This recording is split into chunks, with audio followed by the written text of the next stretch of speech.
Well, Mr. Sudhir, on my left hand I have a quality assurance service, and on my right hand I have something called cost reduction. Can I have a bridge between the two as far as the customers are concerned?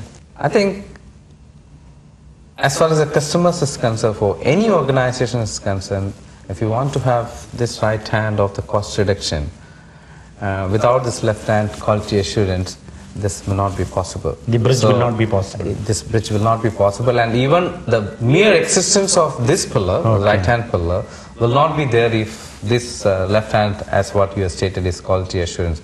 I assume that what you meant is that how quality assurance helps for cost reduction. Absolutely. That's what I feel that Absolutely. you meant for that. Quality assurance is a tool to make, as I told you before, quality assurance is a tool to prevent defects happening and to make rework not happening. So that brings into a lot of cost savings for the organization. That's why mainly all the organizations going for the quality assurance tool. What percentage do you mean to say that you can bring a cost reduction?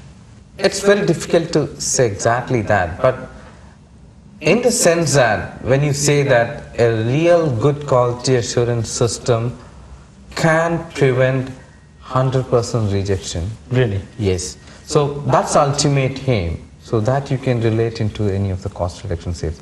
Again, when we talk about the cost reduction, I'm talking about the 100% cost reduction in terms of the rejection percentage. Okay. That's what I meant.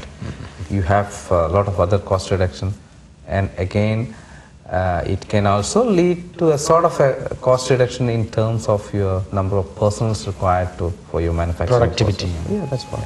Productivity increases, so that all leads to cost reduction. Well, talking about customers, we've been taught in our management studies, customer is God. So, yes. Talking about your customers, who are your customers in the Middle East? Can you disclose them? Yes, definitely, and we as an organization, we do believe that our mere existence is because of the customer.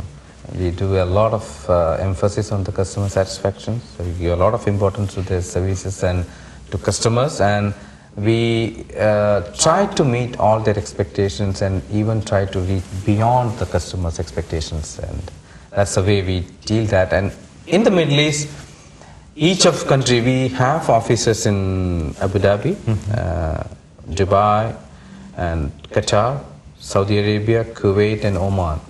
And all these countries, our major customers has been the major oil companies in the particular countries.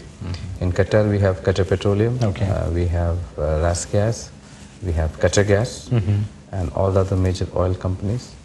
And in Abu Dhabi, we have ADNOC. All ADNOC group of companies are our customers.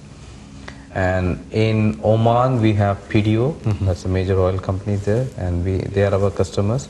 In Kuwait, we do cater our services to all K companies like KOC, KNPC, joint operations. And Saudi now, we have recently started an office there and developed that for the past 1 year. And we have already won contracts of 5 years contracts with Aramco. So definitely Aramco is our major customer. And we do, part of our global customers, they're all into Middle East. So they're our customers also. For example, we are working with Shell in Qatar, ExxonMobil, Chevron, and all these companies. Well, Mr. Sudhir, let me ask you this question. If you talk about Middle East, you have invaded or conquered Middle East, you have a strong foothold in Middle East. Other than Middle East, where do you operate and where do you intend to operate, or where are you in operational so far? I think the question should have been the other way around. In fact, in Middle East, we had been operating only for the past 12 years. I'm very happy the way you told that we invaded Middle East. We are very proud of that. but we had our strong footholds in the Europe, the Far East, and even in the later part of it, even the United States as well. We have 4 major headquarters, and Houston is the one which covers all the America and North America, and Houston office is by virtue of the close proximity of all the US major oil companies. They are working well together with all the oil companies. And Reading is a headquarter in Europe, which takes care of all the Europe operations. Okay. And Middle East, Abu Dhabi is a regional headquarter. And as I told you before, that we have offices in Middle East, Kuwait, Saudi Arabia, Oman, Qatar, and Abu Dhabi. And Far East, our headquarters in Malaysia, which have been in operations well before Middle East, and they have been catering to all Shell in in Malaysia, and we have offices in Miri and Brunei, Indonesia, and now we have been moved to Vietnam and Cambodia and all those places. So question is that Velosi, yes, Velosi has 45 worldwide offices, and we have a very strong position in all the other parts of the world as well. And in Middle East, we moved into the later part of it, and for the past 12 years, we have established a very strong foothold in the Middle East. The wrong question to the right man and the right answer at the right moment. How important is Middle East as a region as far as the growth of Velosi is concerned?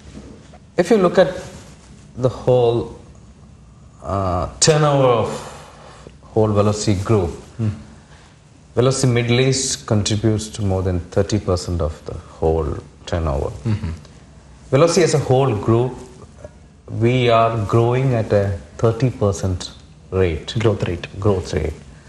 And Velosi Middle East has been, for the past 2 years, we have been growing at a rate of 50%. Okay. So that says a lot, the growth in the Middle East, and we are proud that Velosi Middle East is contributing a lot into the growth of Velosi as a whole group. And in the Middle East, there's a lot of oil projects are coming in, and we will be contributing a lot percentage to these projects, and definitely to the growth of the Velosi as a whole group.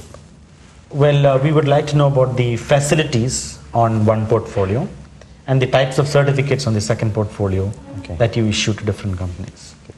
Velosi has a certification body.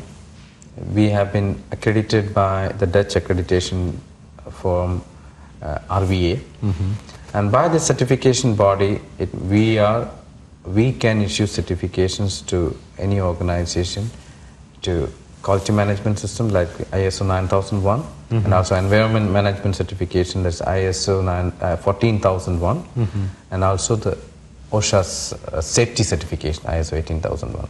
So we can provide certification to any of the organizations to these different standards. In addition, also as a certification body, which is in aegis with VCBL UK. And we have our division of the certification body, VQMI, is in Dubai. In addition to these 3 management certifications, we are also certifying companies to 22,000 with the food and safety certifications. And on the product sides, we do also certify the different product certifications. Like we have been talking about earlier part of this interview, we're talking about the legislative certification. So we do certify to organizations, different pressure vessels to ASME certification, and also different lifting equipments to different certifications of the local governing body requirements, and also the LOLA and LIA requirements. We do certify to different British standards. So these are the certifications normally we offer to all the organizations. And I don't have to ask you that you are ISO certified.